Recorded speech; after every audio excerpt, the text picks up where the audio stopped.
All right. So welcome to the None of Your Business podcast. I got Don Miguel Ruiz Jr. and he goes by Miguel, so we'll just call you Miguel from now on. So who are you? What do you do? Well, my name is Don Miguel Ruiz Jr. I'm an author, a lecturer. I write books based on my family's tradition.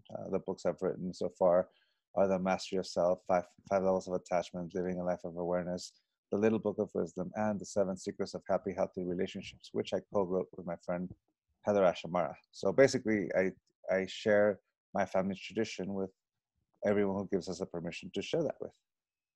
Right on. Right on. So had you started that journey, you being an apprentice under your father at the age of 14? Yes, my father and my grandmother, Okay. Madre And Sarita. right on. And what, like, at 14 did you know, that's what I want to do? Why were you drawn to that?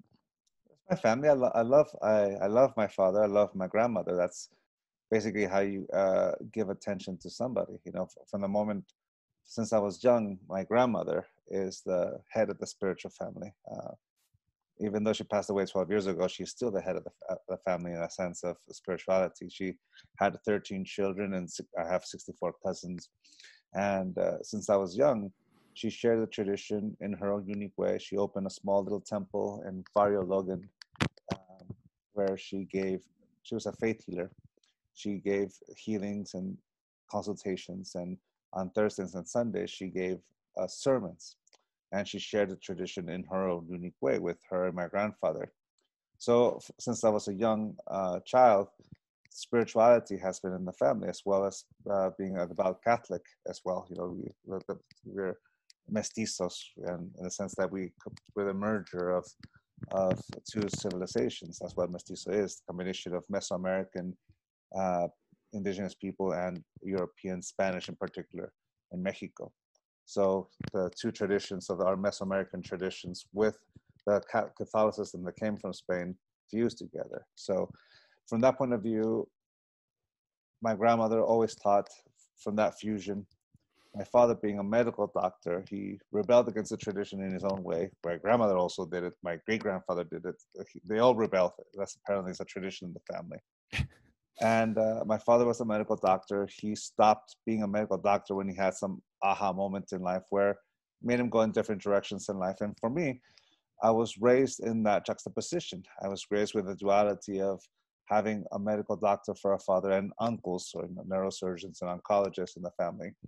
And my grandmother is a faith healer. So you have the two worlds right there, as well as I was one of those rare kids that lived in San Diego, and I crossed the border into Tijuana to go to school in Tijuana, but I lived in the States. So I went in that direction, and I was educated with that world. So I came from two different countries from that point of view. Even though I was born here in the States and I lived in the States, I went to school in Mexico.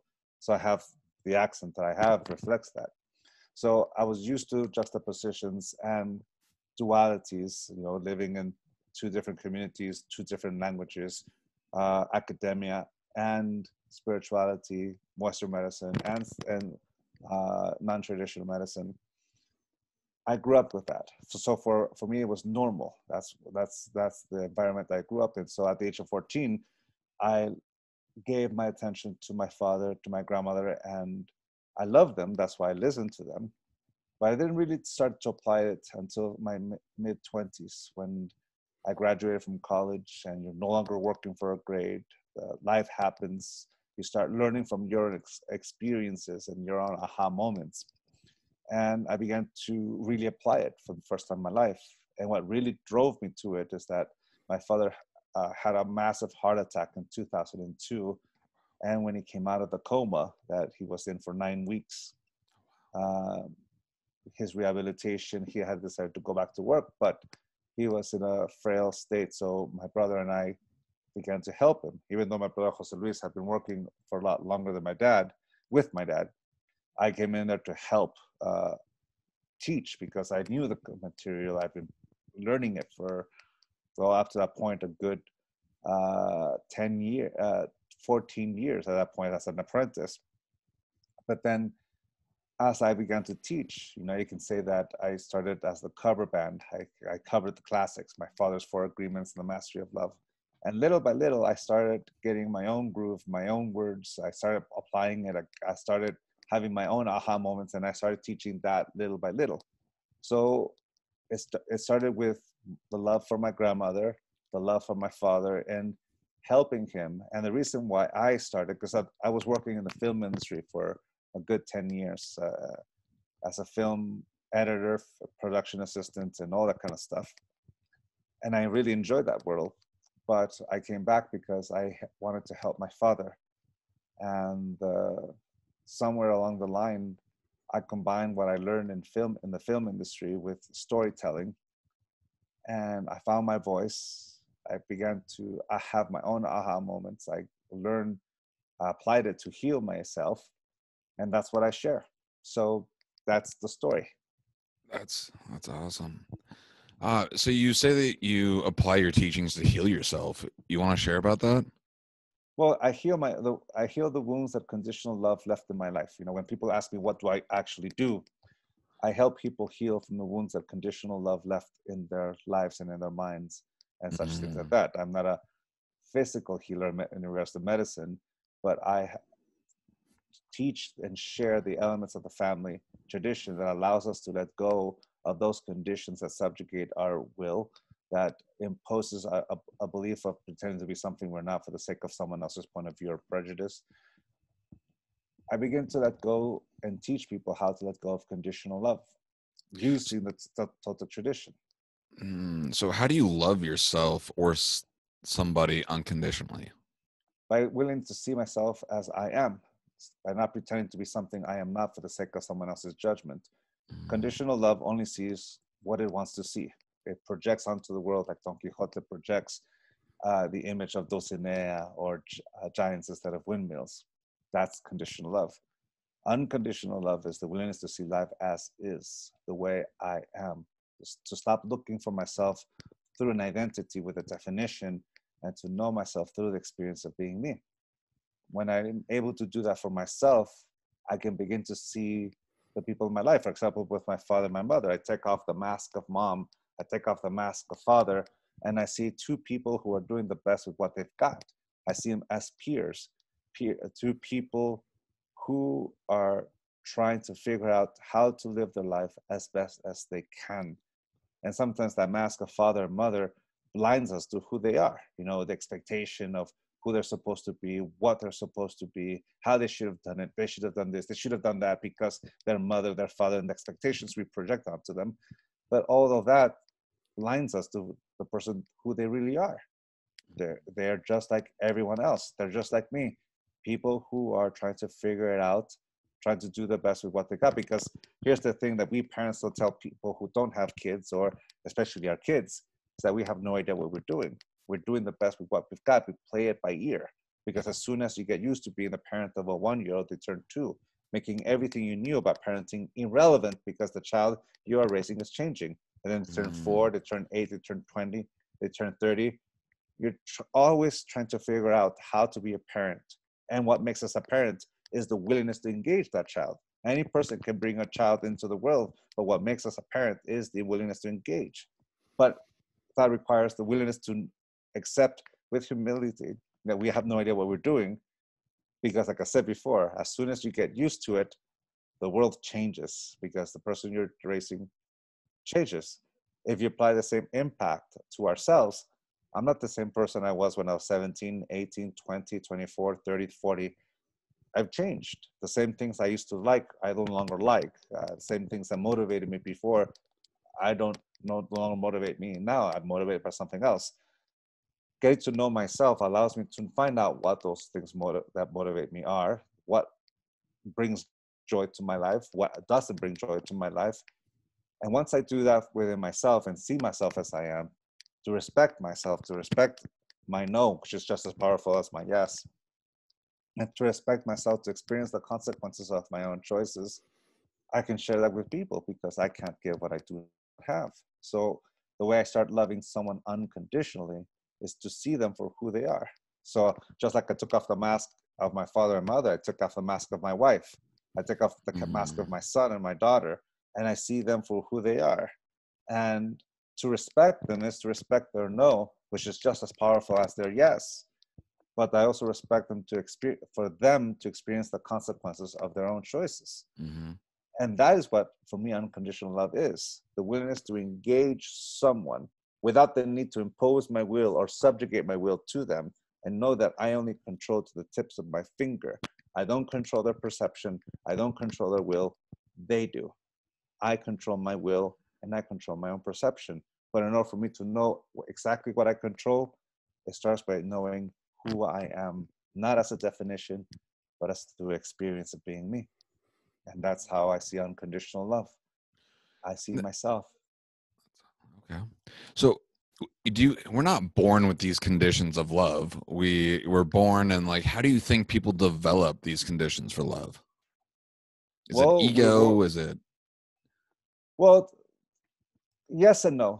The function of ego is to keep the illusion alive. It's easier to understand ego as a function rather than a concept. Okay. The function of ego is to keep an illusion alive. So let's say we have a model of domestication.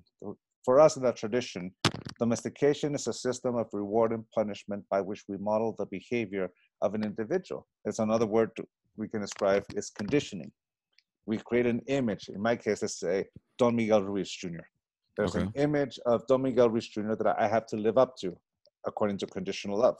If I live up to that image of not taking things personal, not making assumptions, always do my best. But if I forget one of them, oh no, how can I call myself Don Miguel Ruiz Jr.? And I begin the diatribe of judgment, punishing myself for not living up to that image of perfection that is Don Miguel Ruiz Jr., who, if he doesn't take things personal, doesn't make assumptions, is impeccable with the word, and always does his best, then he is worthy of the name Don Miguel Ruiz Jr. because he's lived with that image of perfection. But if he falls short, then I'm worthy of the punishment, which is my own self-rejection. And at that moment, I've turned the 4 agreements into the 4 conditions.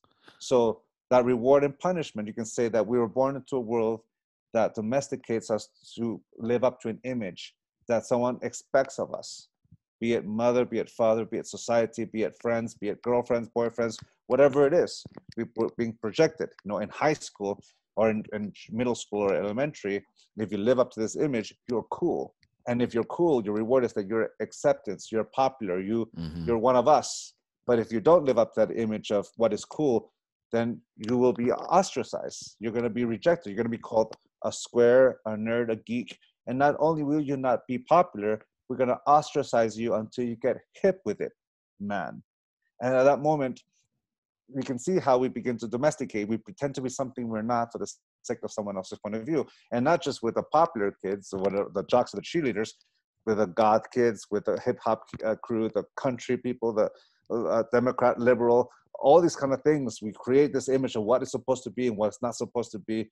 And we pretend to be something we're not. And that's the problem. So you can say that we are domesticated or conditioned with conditional love. From the very beginning, that someone projects a mask onto us of who we're supposed to be, and we believe it. Like Eleanor Roosevelt says, no one can make me feel inferior without my consent.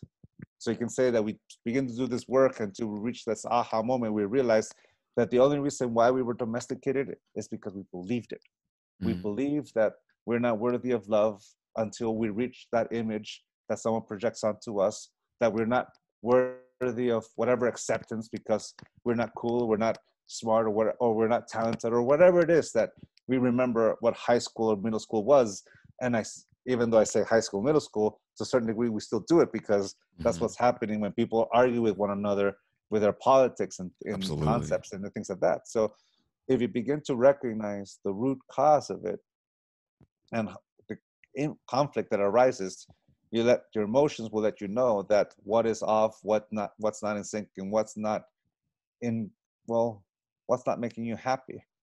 So you begin to look for those things, and you see that, yes, I was born into the world where everyone domesticates each other, but it's because I gave it permission. So for example, it starts with that moment of acceptance. In my case, yes, my name is Don Miguel Ruiz Jr., and I do take things personal. I do make assumptions. Sometimes I'm not impeccable with the word. Sometimes I'm not skeptical at all. I buy a hook, line, and sinker, and sometimes I don't do my best. Just ask my wife.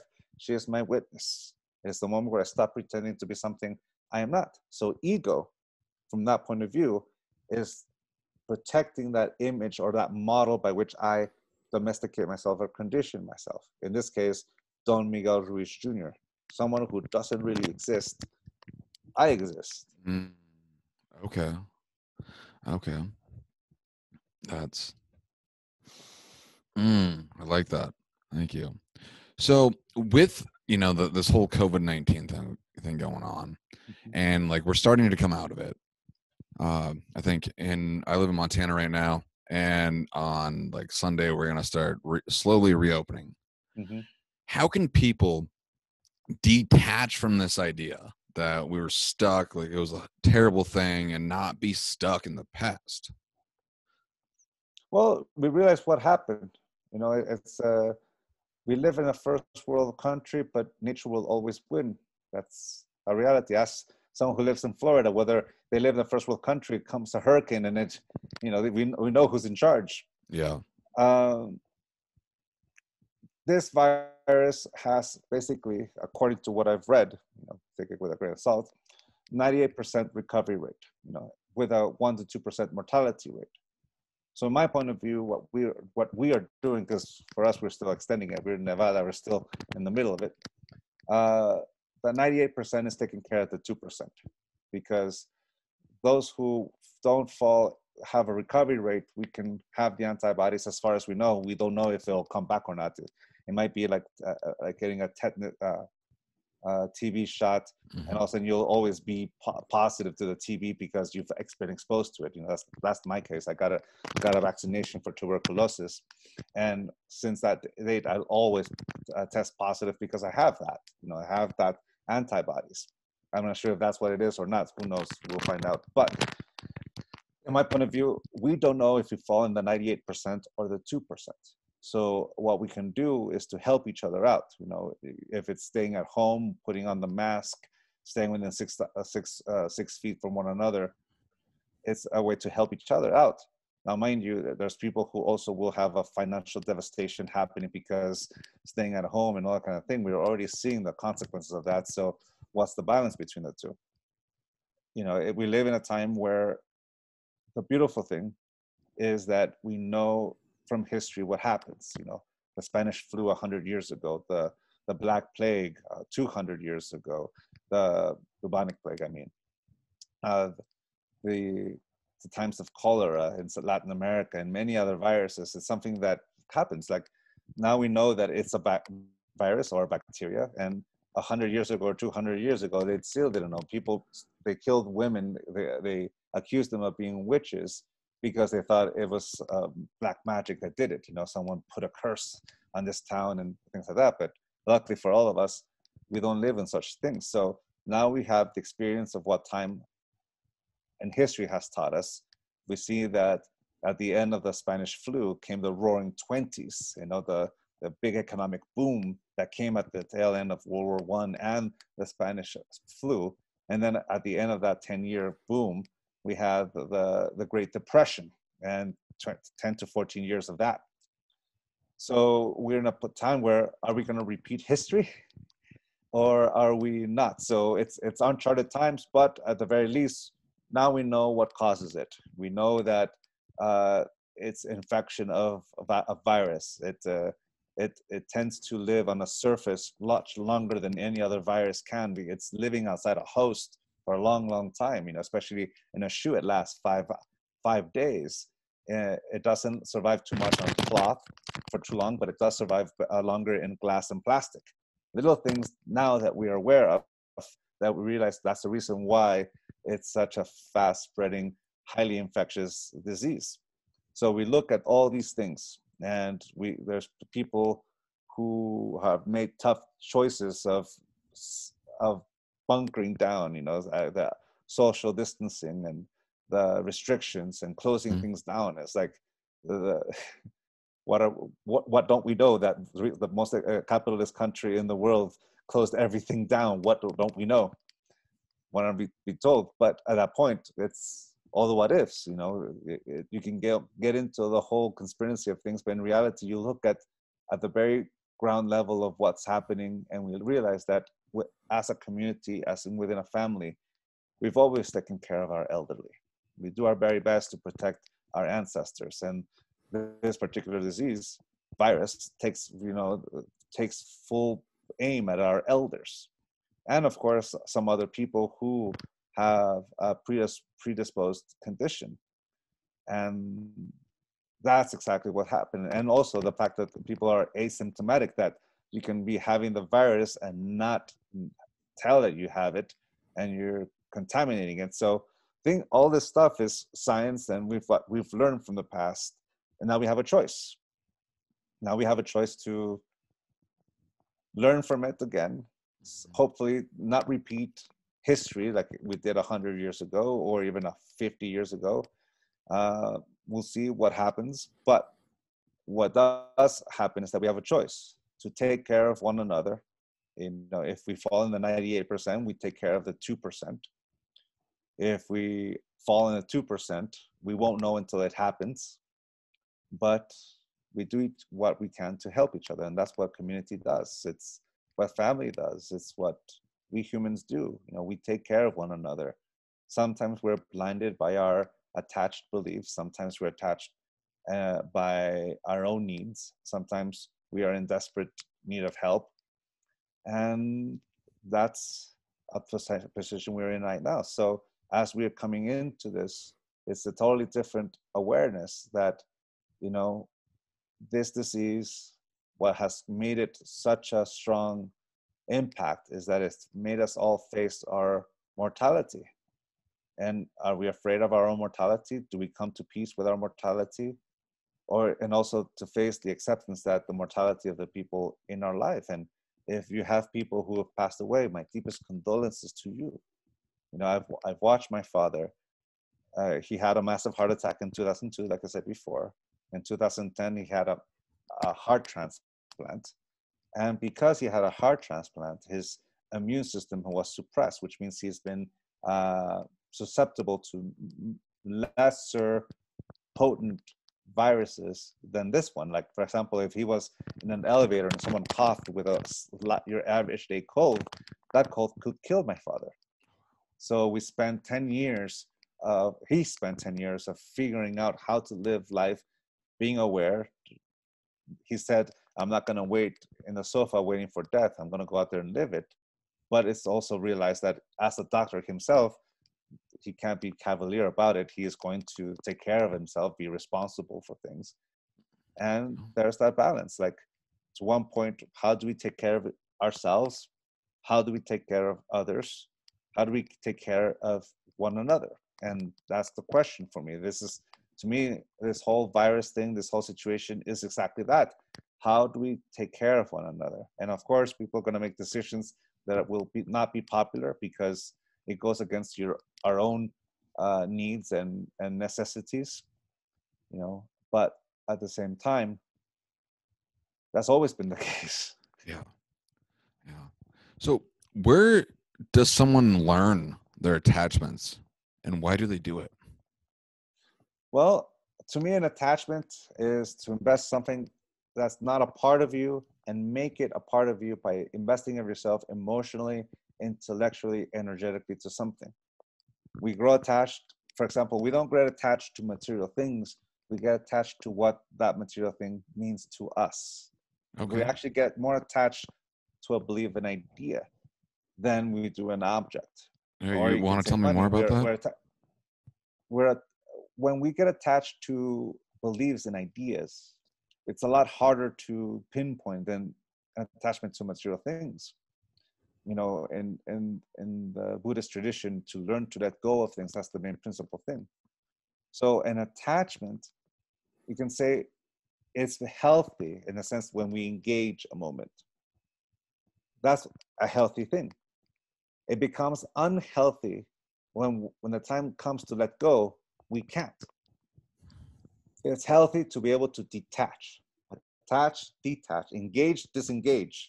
Attach, detach. That's healthy. What makes an attachment unhealthy is when the time comes to detach, we can't. And Mm. mostly it comes because we've invested of ourselves through an identity. It means something to us. You know, for example, in the book, The 5 Levels of Attachment, I used a game because it's easier to talk about sports as opposed to politics or religion. Level 2 or level 3, I lose people, but with sports, I can go a little further. Mm-hmm. And basically is, you know, at level 1, not the authentic self, you imagine you're sitting in the stands and there's a field. At level 1, you clearly know that you're in the stands and you're not really rooting for either side. You're just there to enjoy 60 to 90 minutes of something, a game. And when the game ends, you leave it behind. It says nothing about who you are, but you enjoyed those 60 to 90 minutes. You enjoyed the passion. You enjoyed the theater or the drama of it. But then you realize that if you invest a little bit of yourself into this game, you might enjoy the roller coaster a bit more. The ups and downs are a little bit more thrilling. And you invest yourself, you look at the two teams, you first look at the names of the two teams, you resonate more with this one. It has you like the colors of the uniform. There's a player that reminds you of you or someone you know. This person has the last name Ruiz, I'm gonna root for that team. And you look for things that you find yourself in and you decide to root for them. Doesn't mean you're gonna root against the other team, but you're gonna just engage it. So at that moment, at level 2 preference, I prefer to root for this team. Mind you, you're still aware that there's a line separating the stands from the field, and you're just enjoying the ups and downs of a game. Great, and that's awesome. But when the referee blows his or her whistle to end the game, that emotional investment, you detach from it. Mm-hmm. You let it go because it was enjoyable there. It's kind of like if you see the football, the Super Bowl, for example, and none of your teams are there, but you want to enjoy the game, you look for things in either team that you like, you know, and you enjoy the game. Mm-hmm. And at the end of it, Mm-hmm. you separate because that's not really your team after all. You just did that just to have fun for that 2 or 3 hours. Enjoy yourself and then Exactly. walk away. So level 3, identity. Imagine you begin to identify yourself with that team. Now you carry the colors. Imagine you put on the jersey to support this team and you call yourself a fan and you have the colors. When the referee blows his or her whistle to end the game, if they win, yeah, you've got bragging rights for a whole week.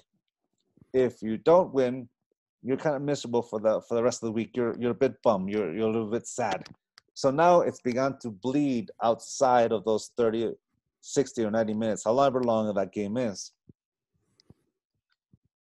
And now what's happening in the field begins to affect you personally. So the line between the stands and the field begins to blur just a little bit. Mind you, there's nothing wrong with this because imagine you have your jersey, but you go to a bar and you see a jersey of another team. Like I grew up a Charger fan. Now I like the Raiders a little bit. But growing up, that was a big no-no. You don't do that. So but back then, you would see them and like, hey, I like that team too. Let me buy you a beer, and I can even say why your team is good. You know, you do that. Have that healthy conflict. Yeah, because you find that you like something you like a similar thing. You have a common ground. An identity is a good thing in the sense that it allows you to identify with people who have a common interest as you. It's like breaking an ice. It's something that allows you to find new connections, new community, new friends. And you know, you like football. That's the thing. Hey, your team might be good, mine may not be, or whatever. But it's still humanity. We still see each other as human beings. Level 4, internalization. Now I begin to see myself as a hardcore fan. What happens on the field defines who I am. If the players play good, I good because they represent me. They better not make me look bad. So they better not do a butt fumble or anything like that.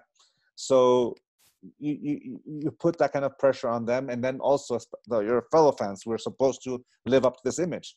And forget about buying that person a beer. You're going to punch that guy because they're your rivals. And at that point, the line between the stands and the field really are, it's so blurred that you think that it's fused together almost.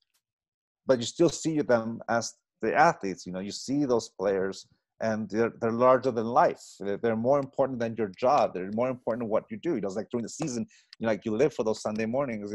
You watch the show on Monday morning quarterback. You wait for the inside the NFL. Then you look into the team, and like basically a whole week is all about that team, and you forget about your own life, your own work and all kind of things. So it tells you who to hang out with, who not to hang out with, and all kind of things. So at that point, you attach yourself so much that even when those 30 or 60 or 70 minutes end, or 90 minutes end, a clear definition of when the game ends, it begins to bleed outside that time frame, which leads us to level 5, fanaticism, where my blood is the color of my team, and I'm willing to kill and I'm willing to die in order to defend my team. At that point, I don't no longer see the humanity of the person across the room from me. I only see a color that either I agree with or I disagree with.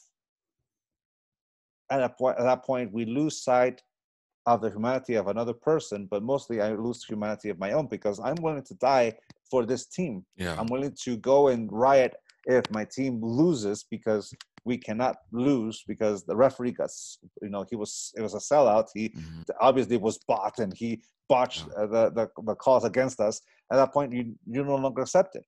So the thing about attachment is that the more attached we are, the more it begins to distort and filter our perception to the point where we only see what we want to see.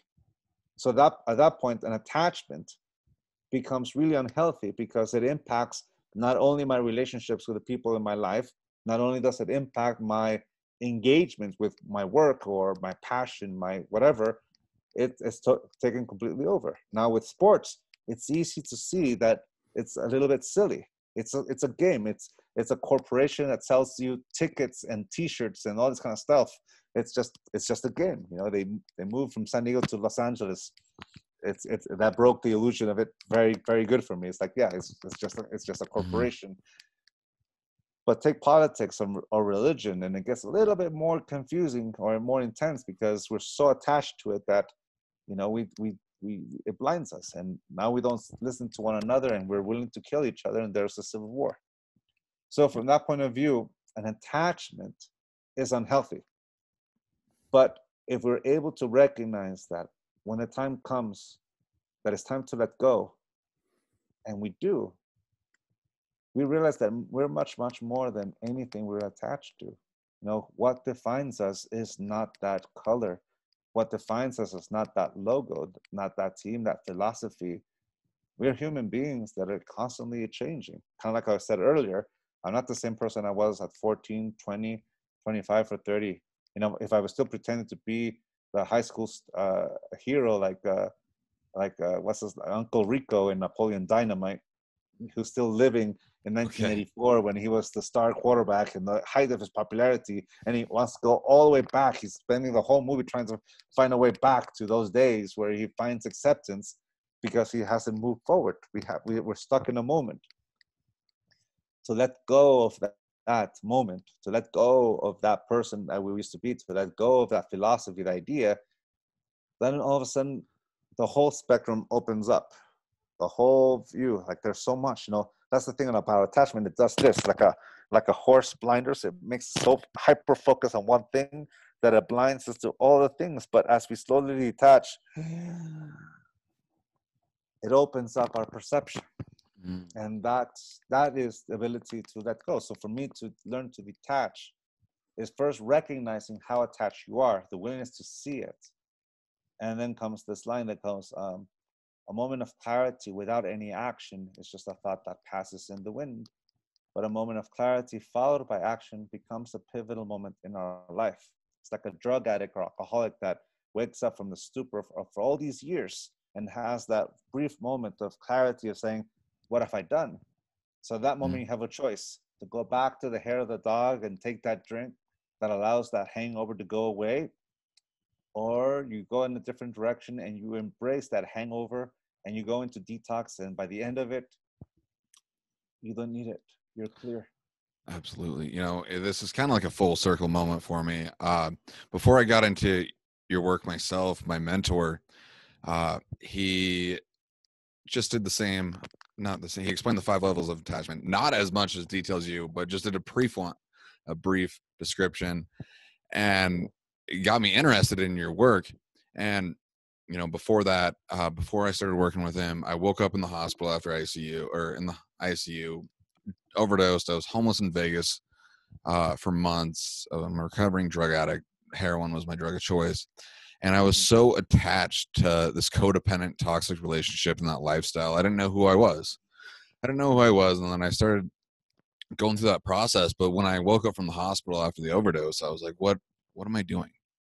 Like, I know what sobriety looks like. I know what this looks like. I need to get away from this evil person. Like, it just because she went to jail, and I felt like it was my fault why she went to jail, and I couldn't get her out. So my source of love was gone. I didn't know she made me happy. If she was upset, I was upset. Just codependent, toxic, just not good at all. So using, work like you and the books that you do, have you applied any of these tools in your personal life and overcame any struggles? Well, yeah, I have. That's the reason why I wrote them, because it's my own reflection, it's my own path. It's like I can't write what I don't know. I only write about what I know. For me, let's see. I woke up in the middle of the night in 2016 with heart palpitations, and I run races. I started running marathons and half marathons sometimes in 2013. So in 2016, I know the feeling of when the heart goes a little fast because I run it. So it's 3 o'clock in the morning and I'm feeling this heart palpitation. And I'm going, what is doing this? What is causing this? So process of elimination comes out that, one, it only happens when I drink alcohol. And my wife and I don't drink that often, but we drank enough on Friday and Saturdays, and sometimes on Wednesdays, sometimes Thursdays. But it was one of those things that, on that 4-day, maybe sometimes into Sunday, we would have our drinks, with 2 or 3 bottles of wine. And as I dug in deep, I became aware that I also have sleep apnea. Did a test and all that, and I have sleep apnea. So one night I came home from a trip. I hadn't had a single drink for a good month or two, and I have it again. And we opened a bottle, a second, and we opened a third, but we didn't finish it. We just served the third, and we never really did touch the glass. But I was nice and toasty at that point. I went to bed, and that night, that heart palpitation came in strong, very strong. I was sweating. It was bad. It was the closest thing I've ever experienced to death in my life. It felt like I was on the verge of having a heart attack or something. As I woke up, I'm like, I don't want to experience it. And then I realized I'm not in my 20s. I'm not in my 30s. I'm 40. I'm 40 years old. I'm in the zone. I'm in the zone where people pass away from such a thing. Yeah. My father had a massive heart attack at the age of 49, and exactly between 3 and 4 o'clock in the morning, and he also has sleep apnea. I recognize this. I know where I'm heading. So unlike my 20 or 30 something year old, when it says, that's it, no more, never again, this one, it says, no, I realized, because it was the first time I really experienced what nearing that precipice of death, or heart attack in my case, is like. So I had a motivator. And as I progressed in this whole journey of letting go, I found out the reason why is that I work with a lot of rehab. I work with a rehabilitation center, which I know what addiction really is. So I don't have that monster, and I respect that monster quite a bit because I work with people who do. The reason why I don't have that monster is that I had accidentally had a shot of sake once, because they have the restaurant I go to has oyster shooters, but they don't have alcohol. It's ponzu sauce with a lot of spice. Well, I saw oyster shooters at this other restaurant in San Diego where I went to visit, and I didn't read the description of the menu. I ordered, I took a shot. I'm like, oh, that's take. And I didn't want the second one. I was not at all interested in the second one, but I felt like I lost my word. Like, how can I face? Can I ever teach?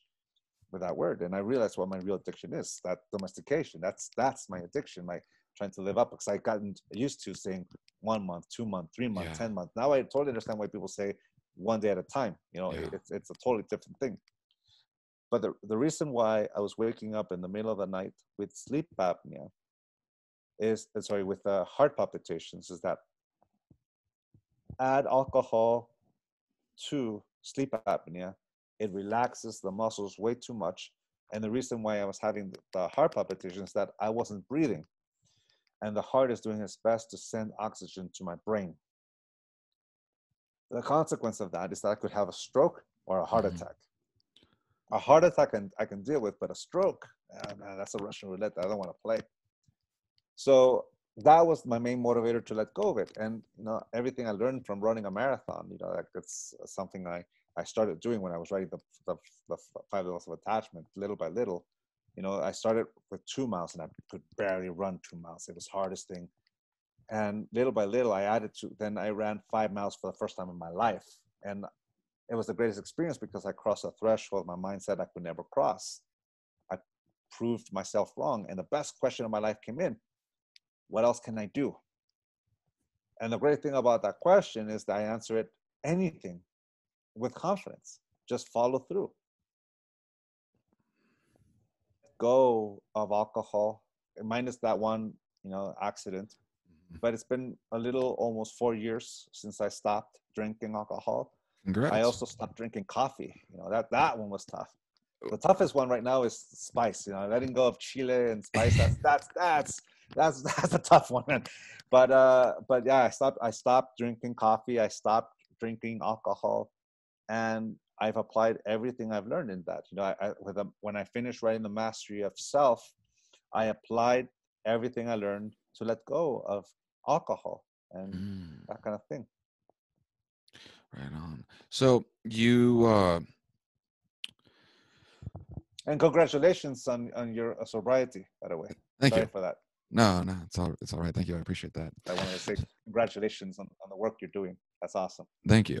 I appreciate that, and thank you for sharing that stuff with me. It's not easy for people to be open and vulnerable about things, so I thank you for doing that. Oh, no. That's fine. So, back when I was talking about the codependency stuff, if anybody is out there who's listening, who is not in a happy, healthy relationship, what can they do? What are the signs that they should walk away, or how can they have a happy and healthy relationship? Well, whenever a couple comes up and asks me a question for advice, and this is advice this is a question I give to a person or to a couple: do you want to stay together? Relationships exist for as long as two people say yes to one another. That's it. If one changes a yes to a no, the relationship ceases to exist. It only exists when two people say yes at the same time. So when I ask a couple, do you guys want to stay together? If they both say yes, the rest is easy, because that yes is the motivator that allows us to get through a lot of the hurdles. It's the thing that allows us to create a whole new culture. When both say no, that's also easy because they're being honest with themselves. It's tough when one says yes and the other one says no. Now, to the question, as an individual that's looking for that abusive, that's in a relationship like that, understand one thing: no one abuses us more than we abuse ourselves. We reach a point that is, if I quote Samantha Jones from Sex and the City, there's a deal breaker. There's a line in the sand that no one will cross, and no one can abuse us more than that point. It's like there's a level of tolerance, but you've reached that point, it's done. It's over. All right. Identify that line. What is that line? That line in the sand. I have the image of Bugs Bunny with Elmer Fudd or Yosemite Sam or something like that. I dare you to cross this line. I dare you to cross this line. Well, what's the line that you're not willing to cross? And the moment you happen, Bugs Bunny will not have control over you. It's a moment where you get to know yourself. What do you want? If you want this person, if you want to stay in this person, go right ahead, you're there. But if you reach a point where you know what, you realize this is not healthy for me, At that point is about the willingness to let go of a pain that we're used to. You know, we get accustomed. We it's an interesting thing when we get in the comfort zone, and the comfort zone happens to be pain, because that's what we're used to. That's the only reason why we know that we're worthy of love, if we tolerate pain, or someone domesticated us to believe that, or conditioned us to believe that. Well, our emotions will let us know when we've had enough, and it requires an incredible amount of strength to do that, to take that stuff, and it's not easy. You know, in my life, I remember getting up and leaving, and the hardest part about leaving a situation like that is breaking the illusion of happily ever after. Like, you know, if I put more effort into this, if I put more effort, this will be beautiful, this will be good, it's supposed to be like this. But you get to the point where you realize that you're walking away, and you feel like you're about to betray that, but also you realize that that exactly belief is what kept you trapped in it all along the way. And it's the willingness to break away. And the reason why you're breaking away is you realize, probably for the very first time, I don't want this. And that comes from that answer. So that's the question that would be, do you want to stay in this relationship or not? And be honest with yourself. Because if you're answering, trying to satisfy someone else's opinions, and that could include your parents, that could include your friends, that could include your society, that could include your beloved, then you're not doing it for yourself. You're still trying to satisfy someone else's needs or conditioning of you. What do you want? And answering that, to some, that is the most bravest thing. And someone will say, well, aren't I selfish? Aren't I this? Aren't I that? But mind you, no, it's not selfish. Someone convinced you that that is being selfish with a judgment, but it's really just taking care of yourself. And that's what a deal breaker is. That's what the line of self-respect is. The moment where I decide to take care of myself because I can't give what I do not have. So if you're in an abusive relationship, it is going to be tough. It is going to feel like heartbreak. It is going to feel all those kind of things, but you've come to the point where you realize that the only reason why you're there is not because you love. It's because you don't know any other pain but this one. You're so used to it that you don't know who you are without it. And that is scary. To a lot of us, that's scary. Yeah. So it's a willingness to take a step onto the unknown and trust in your ability to heal. Because if something I've learned after all these years of doing this work is that we heal with our own permission. We heal by giving ourselves the permission to heal. That is, like, we go to that doctor, we go to that therapist, we reach out, we call that hotline, we talk to our friend, we admit that we may have PTSD, we may have an addiction, and all of a sudden that thing becomes this action of love for self. You know, not so long, just a little bit.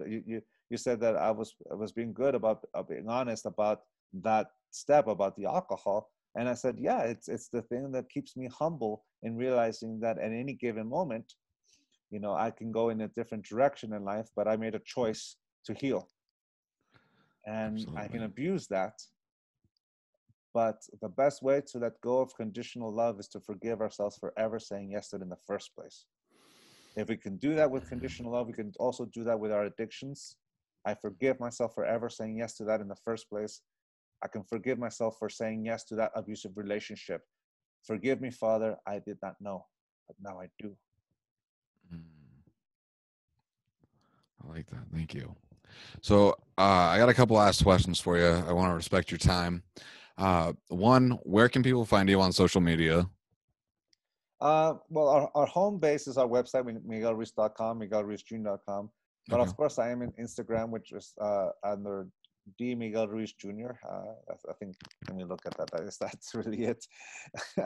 Facebook is Don Miguel Ruiz Jr. Instagram is also, Twitter is Don Miguel Ruiz Jr. Yeah, it's Don Miguel Ruiz Jr. It's very simple, straight to the point. I tend to answer on there. You know, I'm on LinkedIn, but I never answer LinkedIn for some. It's overwhelming, Mm. and I interact with people on Facebook and sometimes on Twitter. Like I try to. Sometimes it's overwhelming, so I stick to Instagram and Facebook most of the time. Keep it simple. Yeah, it's overwhelming. There's just so much, and I'm the one doing it. You know, I don't have a team leading. My father does. You know, he has a team that does the social media, but I do it myself. I'm the one who engages it. Awesome. And so your home base, can people buy your books on your website?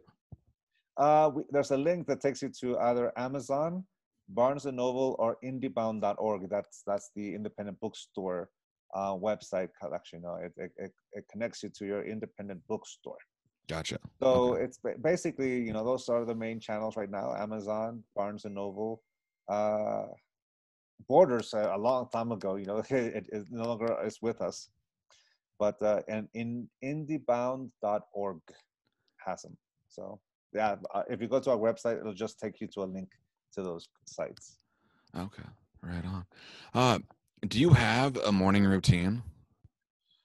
Yes, well, as a father, my routine when the kids are at school is I wake up, I quickly change, and I get my son ready to go to school and my daughter go to school. You know, their bus comes in at 6:35 in the morning, so we wake up at 5:30 in the morning, and that's what I do. You know, if there's snow, I shovel the snow. I enjoy shoveling. I enjoy shoveling. I enjoy doing laundry, and I enjoy washing the dishes. It's peaceful, especially when I tour. When I come home from a tour, those three things make me feel like I'm. It's a peace. Beside running and running distance, I run between 3 to 10 miles every other day, Oh, wow. and kickboxing. I enjoy that too. But there's something about doing those very simple household things that make me feel at home. But during the coronavirus, that's changed a little. So the very first thing I do when I wake up, I get dressed. I don't stay longer in my pajamas than I need to, only because I feel like as soon as I get dressed, I'm ready to go. And it's Mm. something that I do. It's a conscious choice to get myself ready. I'll do my morning videos on Facebook and YouTube. I read during Monday through Friday. I read from my books in Spanish and in English, and that's part of my routine. But now that my kids are doing social learning, I get ready and prepare the day's lessons for my son. You know, my wife and I tag team on that one. My son has autism. That's why we do that. You know, with my daughter, she doesn't have autism, so she's really competitive. So she's very self-driven. So for my daughter, I'm just the IT guy. So overall, the answer is I'm a father and a husband, and that's my responsibility. Well, That's my gig. That's how my first thing in the morning. That's what I do. I get myself ready to help take care of them. love it. That's awesome. So, what is your message to the world? To enjoy life, and enjoy Mm. it. You know, you're the sum of every decision, but at the same time, you're the youngest you will ever be at this very moment. How do you want to live your life? How do you want to engage it? The beautiful thing about those questions is that only you get to answer it, because you know what you like, you know what you don't like. So enjoy being you. Love it. Love it.